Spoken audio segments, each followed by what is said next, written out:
What's up, NYC? My name's Tyler. If I haven't met you yet, then what's up? And today I'm bringing you a message about satisfaction.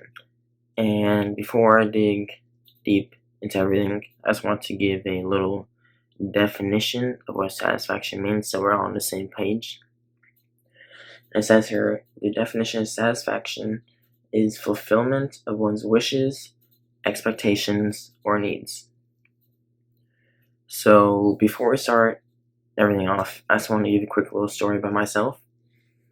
And this happened beginning of this year, around January, I think. It's when NYC held an event called NYC Student Conference, and it was a really cool event. We pretty much went to this church event service, and we went to hotel rooms and we stayed overnight, and it was a 3-day event, so we ended up having a lot of fun. Each day was something different. One day they had like water slides. They brought a lot of food for everyone. It was really awesome. I definitely recommend going out to a conference if you ever want to. And throughout the whole conference, it was such a really good experience. But there was one thing that I was personally struggling with throughout the whole conference, and that was trusting God. More specifically, trusting God that if I, if I invest my time in Him and I talk with Him, I pray to Him, and all the stuff, that He will satisfy me. And at the time, I didn't believe that. I really didn't think that this God could, satisfy me.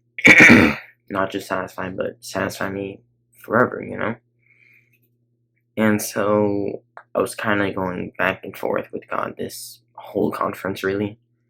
And it got to a point where I was in prayer at the conference and during one of the messages, and I was deep in prayer, and I just heard God's voice, I felt Him speaking to me. He said 2 words. He said, "Trust me."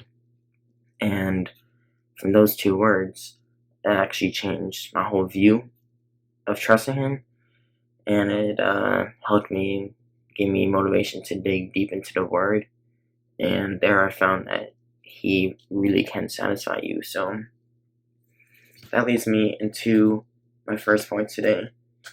Where are you seeking satisfaction? Where are you seeking satisfaction? Me personally, I was seeking satisfaction through my friends, through school, through the music I was listening to. In John 6:35, it says, "Then Jesus declared, 'I am the bread of life. Whoever comes to me will never go hungry, and whoever believes in me will never be thirsty.'" And this scripture's pretty much talking about how Jesus is saying that those who go to Him and lay their life down at His feet, that He completely satisfies all of our needs. That's really powerful when you hear it. And for me, is that saying that Jesus is the bread of life and He'll satisfy you, but there's also Satan, who will give you fake satisfaction or temporary satisfaction. And this comes in a lot of different ways.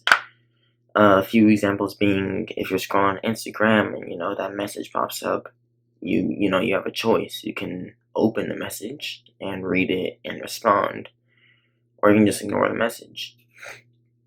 Or say you're out in public and you know you have a trusting, loyal girlfriend, but this other girl kind of walks up to you, starts talking with you, flirting with you. You have a choice. You can talk back or kind of say, hey, I'm in a relationship. I'm cool, you know? And if you realize in all those scenarios, you have a choice. You see, in the Instagram scenario, you have a choice. You can look at the message or not. In the public scenario, you have a choice. You can talk to the lady or not. And what I'm trying to get at here is no matter what choice you make, if you choose to look at the message or if you choose to talk to that lady, that's only temporary satisfaction, you know? It's not true, everlasting satisfaction. And the truth is that Satan isn't just gonna give you a chain. You know, he's not gonna give you a chain that you hold the rest of your life because he knows that we are smarter than that we're not gonna take a chain. But instead, he gives us links. And that link, whether it's being an Instagram message or a lady that comes and talks to you, that link is actually building our own chain. You see, Satan doesn't give us a chain, but rather he has us build our own, which is really, really powerful when you think about it. And that kind of shows you his character and how he's misleading, and all he'll ever give you is fake satisfaction. So, during our day, we always have a choice, right? Do I put my faith in God, or do I put my faith in the world? You know, do I trust my friends, or will I trust God? Or, you see, when we put our faith in God, we will see growth every single time. I promise you, if you put your faith in God, you will see growth. But if you put your faith in the world to satisfy you, because if you put your faith in God to satisfy you, you will 100% see growth. But if you put your faith in the world to satisfy you, all you're going to see is disappointment. And I want to give a few verses here, and some backstory to them are that Jesus is traveling from Judea to Galilee. I hope I'm pronouncing that right. And he goes through Samaria to get to Galilee. And he comes to a town in Samaria called Sychar. And Jesus at this point was tired from the journey, so he sits down at this well in Sychar. And this is what happens. In John 4:7-10, it says, when a Samaritan woman came to draw water, Jesus said to her, will you give me a drink? His disciples had gone into town to buy food. The Samaritan woman said to him, you are a Jew, and I am a Samaritan woman. How can you ask me for a drink? For Jews do not associate with Samaritans. Jesus answered her, if you knew the gift of God, and who it is that asks you for a drink, you would have asked him, and he would have given you living water. In John 4:13-14, it says, Jesus answered, everyone who drinks this water will be thirsty again. But whoever drinks the water I give them will never thirst.